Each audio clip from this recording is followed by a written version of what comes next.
Yes, I'll call the September 16th special meeting of the Election Board to order for the consideration of ballots. Okay.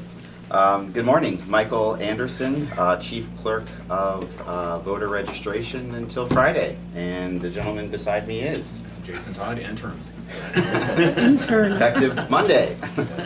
Yeah, so the reason why we're here today is we are requesting, or I am requesting, approval of the 2021 municipal ballot. I did give you samples, and I did email you all of the ballots. There are 62 ballot styles for our 60 precincts. We just have two oddballs where we have a school district in the 2nd Ward West that has a little bit of Cornwall-Lebanon in that district, and then in Greenpoint we have Cold Springs, so that's a separate ballot, hence the reason why we have 62. Obviously this is a municipal election, so we don't have to worry about party affiliation. Everybody that is a registered voter, which we are at 90,200 roughly right now as of today, can vote in this election.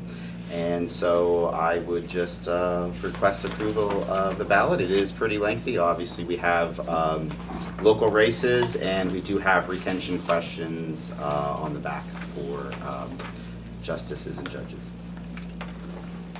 All right, I'll seek a motion to approve the ballots. Also move. I'll second the motion. All right, I have a motion and a second. Are there any questions from anyone or any comments? Hearing none, all those in favor of approving the ballots as presented by the director indicate by saying aye. Aye. Aye. Opposed? Easy. Yes, easy peasy. A couple of things, if you don't mind.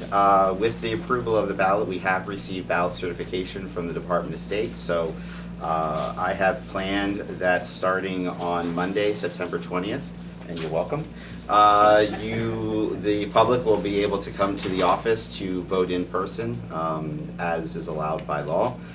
We also will be starting to send out the mail-in and absentee ballots on Monday. We have just under 7,000 approved applications, so we'll start mailing those out on Monday. The only issue we have at this point is we're still waiting for an envelope order, and we have some pre-made packets of envelopes that we can start with, but we are at some point going to run out. We don't have enough, and as soon as those envelopes come in, then we can get those out. So hopefully I will contact the vendor today to see where that is in process, but hopefully we'll get those soon. So that is it. Oh, so as far as the ballot, I did want to make one point. I should have done it before you voted. I apologize. So the Department of State requires that every ballot says what type of ballot it is. So we have 3 actual different types of ballot, and on the ballot itself, here in the middle tells you what type of ballot it is. So for what I did is I gave you an example of an absentee mail-in ballot, because that's what we're going to be starting with first. That just changes depending on what it is. So obviously we have absentee mail-in ballots, that's the same. We have election day ballots, so that will just say election day there. And election day ballots do have stubs. We use that to keep those in order. Those stubs stay with us. They're not given to anybody. They're not numbered so that anybody can know what ballot is what. That is strictly just to keep them in packs.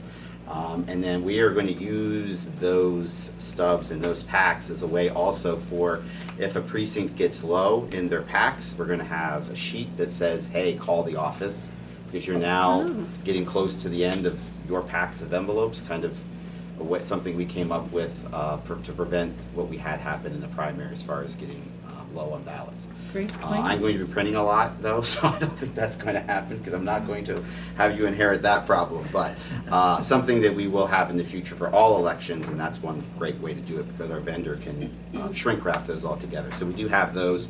And then the last type is provisional. So we do have provisional ballots. Those will also be so marked right in that top section. And they're still green. And they'll have a green also at the top that says provisional, because we really want those to stand out, because we don't want The paper will no longer be green?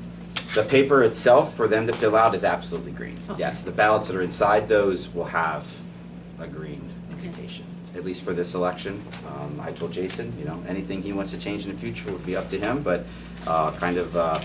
for this election, that's what we will do. So that should be it for ballots.